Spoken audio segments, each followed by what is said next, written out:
આજના વાર્તા વૈભવ વિભાગમાં આપ સૌનું સ્વાગત છે. આજની વાર્તા આપણા વિચારો એ બધા જ આપણા જ છે. મિત્રો, પ્રશ્નાર્થ પૂછું છું કે આપણે જે કંઈ વિચારીએ છીએ એ વિચારો બધા આપણા જ છે?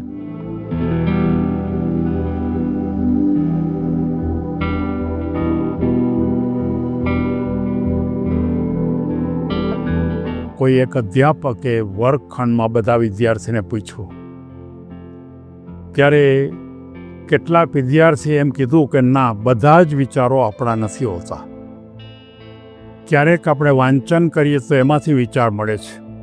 ક્યારેક આપણે પ્રવચન સાંભળવા ગયા હોય તો એમાંથી વિચાર મળે છે. ક્યારેક આપણે કોઈ મિત્રોની સાથે બેઠા હોય તેની વાતચીતમાંથી વિચાર મળે છે. ક્યારેક માતા પિતા આપણને કોઈ માર્ગદર્શન આપતા હોય તો એમાંથી વિચારો મળે, તો એ વિચારો થઈ શકે છે. ક્યારેક આપણે કોઈ શિક્ષક આપણને ભણાવતા હોય તો એ કાંઈ વાત કરે તો એમાંથી વિચાર મળે છે. ક્યારેક આપણે કાર્ય કરીએ છીએ અને એ કાર્યમાંથી જે વિચારો ઉત્પન્ન થાય એ પણ આપણને મળે છે. ક્યારેક આપણને ખરાબ અનુભવ થાય તો એ ખરાબ અનુભવ થાય એમાંથી પણ વિચારો આપણને મળે છે. ક્યારેક સારા અનુભવ થાય તો એમાંથી પણ આપણને વિચાર મળે છે. અને એ બધા વિચાર આપણે લઈએ છીએ, એ બધા વિચાર ભેગા થઈ અને આપણે આપણા વિચાર તરીકે બતાવીએ છીએ.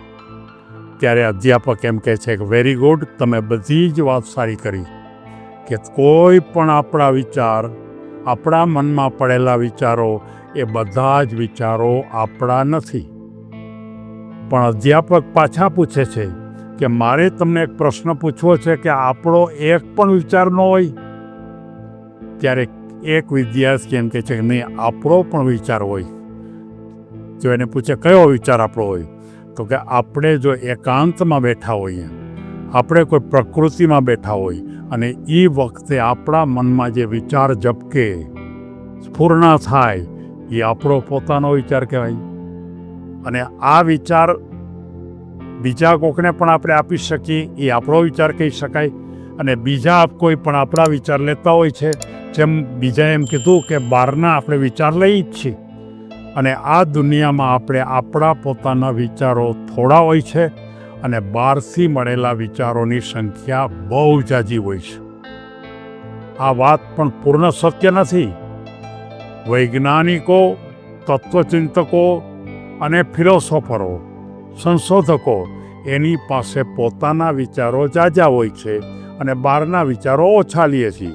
પણ આપણા જેવા સામાન્ય માણસો કે જેની અંદર આપણે બહારના વિચારો આપણે વધારે લેવા પડે છે.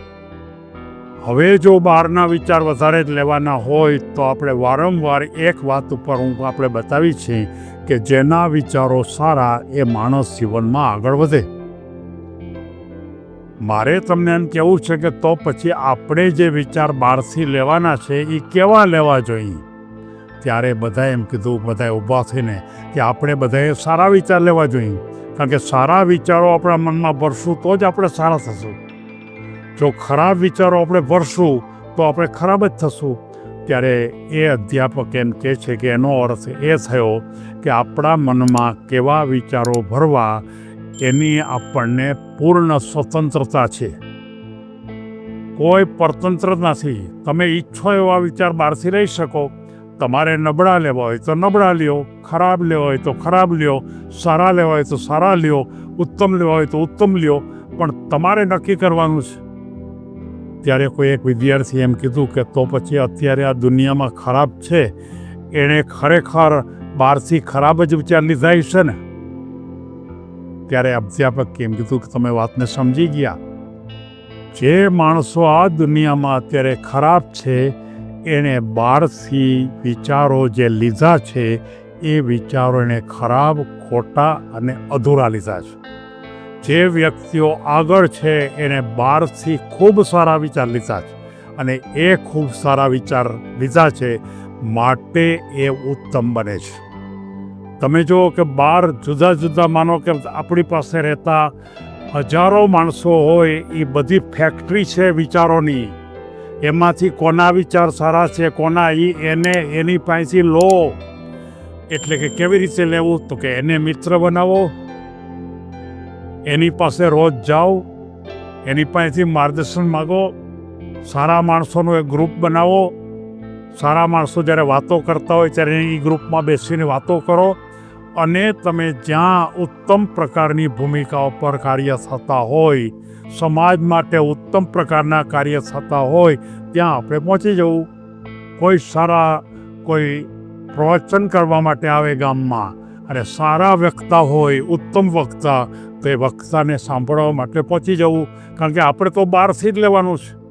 અને તમે જો આ પ્રકારની ક્રિયામાં જો આયોજન કરો, પ્લાનિંગ કરો કે મારે બહારથી જે પ્રવાહ લેવો છે, જે ઝરણું લેવું છે એ માત્ર સારું જ લેવું છે, અને એકવાર કરેલો નિર્ણય સારું, તમારા તરફ સારું ઝરણું જીવનમાં તમે એવી ઊંચાઈ ઉપર પહોંચશો કે જેની તમે કલ્પના પણ કરી શકતા હોય.